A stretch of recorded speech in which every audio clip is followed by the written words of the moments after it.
KHOU 11 News at 6 starts now. Good evening, I'm Marcelino Benito. Thanks for joining us on this digital webcast. Tonight we're hearing from a man who was beaten into a coma. The injury's so bad they had to remove part of his skull. Adael Gonzalez Garcia and his attorney says he was assaulted by one or more guards inside the Harris County Jail. Troy Kless reports. In December, Adael Gonzalez Garcia was in a coma.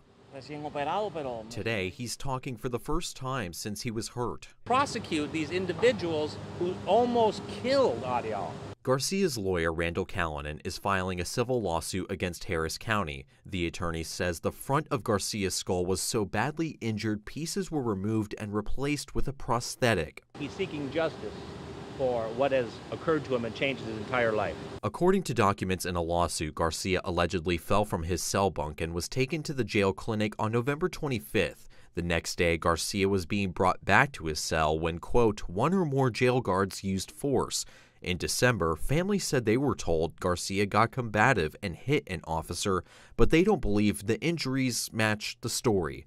Callanan says nobody from the jail has been disciplined. Harris County has not been giving up the videos. They haven't been giving up the reports. They're very secretive, and so we haven't got a lot of information, but I can tell you this. They did not charge Adael with assault on a public servant. Callanan's filing in federal court says Harris County is liable for, quote, having a pattern of guards assaulting inmates. Garcia and his family are left with mounting hospital bills and are asking for unspecified damages. Harris County needs to look into this, and they need to, get rid of those bills because they did it to them.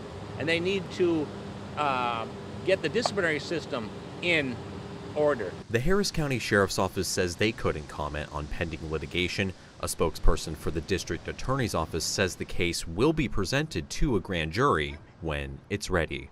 Troy Kless, KHOU 11 News.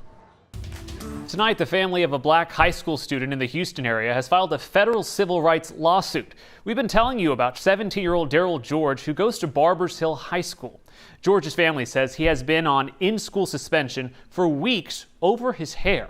The lawsuit names Governor Greg Abbott and Attorney General Ken Paxton as defendants. School officials claim George's locks, which he wears pinned up, violate the district's dress code regarding hair length for boys. George's family says Abbott and Paxton are failing to enforce the Crown Act, the new state law that outlaws racial discrimination based on hairstyles.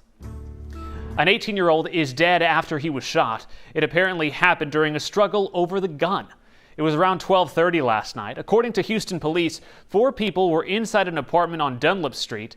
That's near Hillcroft Avenue and Bel Air Boulevard. The victim apparently had the gun, and witnesses told investigators he was not being safe. That's when his brother tried to take the gun away. The brother tried to take the pistol from him, and what they're telling us, when he was trying to take the pistol from him, it was an altercation, not a full-fledged fight, but a struggle for the gun. It went off and shot the 18-year-old. HPD says everyone inside was in their late teens or young adults. It included the brother and cousin of the victim and another woman. 3 people were hurt, including a very young child, after a crash. It happened just before 11 last night at North Shepherd Drive and West Tidwell Road. That's on Houston's north side. Houston police say the traffic light was out at the time and stop signs had been placed in the intersection. One of the cars apparently blew through that stop sign. There were 4 people in one car and just the driver in the other. The drivers of both cars were taken to a hospital, and a young child, possibly an infant, was in critical condition. Search crews plan to return to Horseshoe Lake Estates in Liberty County tomorrow to keep looking for a missing grandmother. Texas Search and Rescue is now helping look for 57-year-old Cheryl Ann Siddell. She hasn't been seen since September 11th. Liberty County deputies went to her home on Tuesday, but a man inside the home told them she was out of town. Investigators suspected foul play after finding blood inside the home, and that man was taken into custody on unrelated charges while deputies investigate.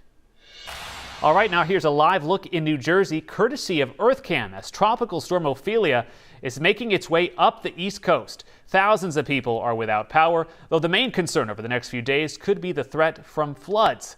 Let's go to meteorologist Tim Pandages. Tim, what's the storm doing right now? Yeah, it's over land now. Made landfall early this morning and now will rain itself out. It'll be breezy and rainy for the next couple of days up into New England. Here, though, a hot one. First day of autumn, we broke a record. 96 was the record set back in 1988. We tied it last year, and today we broke it. 97 degrees officially out at Bush, our morning low at 75. Not much out there over the past few hours to really cool us down in terms of thunderstorm activity. We had one lone cell develop over central Fort Bend, drift into northern Brazoria, and then fizzle on out, and that's really been the extent of the action. We're down to 93 now.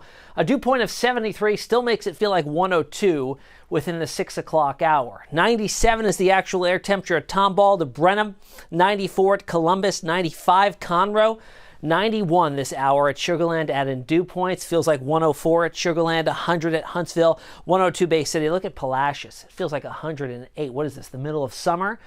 Muggy conditions overnight tonight, 78 for our overnight low, very warm and above normal. Tomorrow we're going to do it again, record-breaking heat. The record stands at 95, forecasting a high of 97. So far, it's been the hottest September on record. We came off the hottest August on record.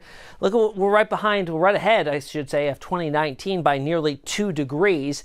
And the foreseeable future does keep things very hot and above normal, which should be in the upper 80s this time of the year through the majority of next week. We dip slightly by the end of the week down to 90 or so, right back up in the mid-90s by next weekend.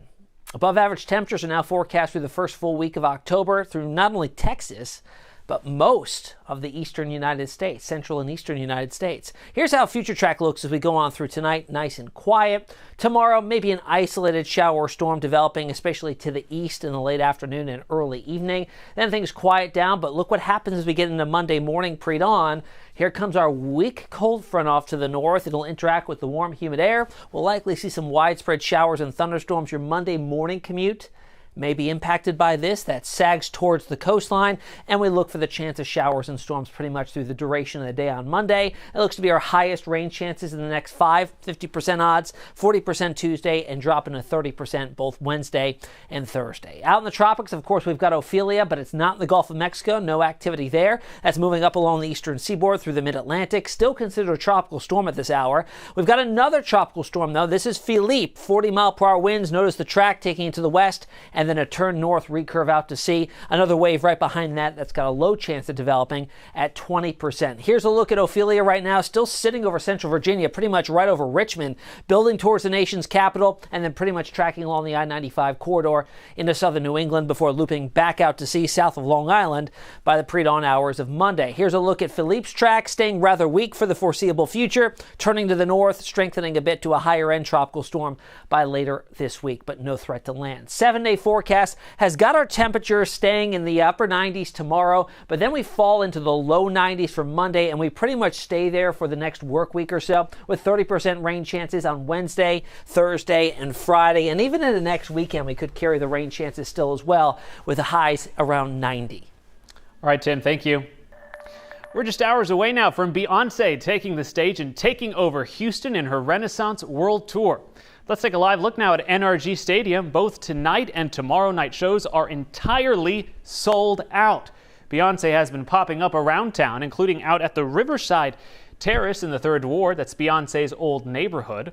Houston's Bush Airport has also been welcoming plenty of visitors coming to town just for the concerts. This tweet from yesterday putting a disco cowboy hat on top of the control tower and the message calling the city to get information. Tonight, Beyonce will also be celebrated on the plaza at Avenida Houston. The KHOU Run the World party is from 6:30 to 8:45 tonight. On top of live music, there will also be fireworks, followed by a Beyonce drone show. It's free and open to the public, though you may have to pay for parking. If you are headed to one of the concerts or just want to know which areas to avoid around town, just text the name Beyonce to 713-526-1111, and we'll text you back with some very helpful links. All right, tomorrow NASA is getting a special delivery 7 years in the making. That's when a spacecraft will return with a small piece of an asteroid. The sample from the rock called Bennu will be dropped off in the Utah desert and then sent to the Johnson Space Center here in Houston, where it will be studied. NASA says pulling the whole thing off was pretty complicated. We had to effectively kiss the asteroid. We had this momentary touch, as brief as possible, to collect as much as we could, and then get away. Petro says the sample, which is only 8.8 ounces, is an important get and could give us insight into the early history of our solar system. You can watch the return of the NASA spacecraft on KHOU.com tomorrow. That's starting at 9 a.m. And Tim, hopefully the weather cooperates out there. 7 years in the making is a long time. Yeah, weather's going to line up just perfectly. All right, thanks, Tim. That does it for us, but remember, you can stream us anytime using the KHOU 11 Plus app. That's free to download on Roku, Fire, and Apple TV. And we'll be back with more news tonight at 10. We'll see you then.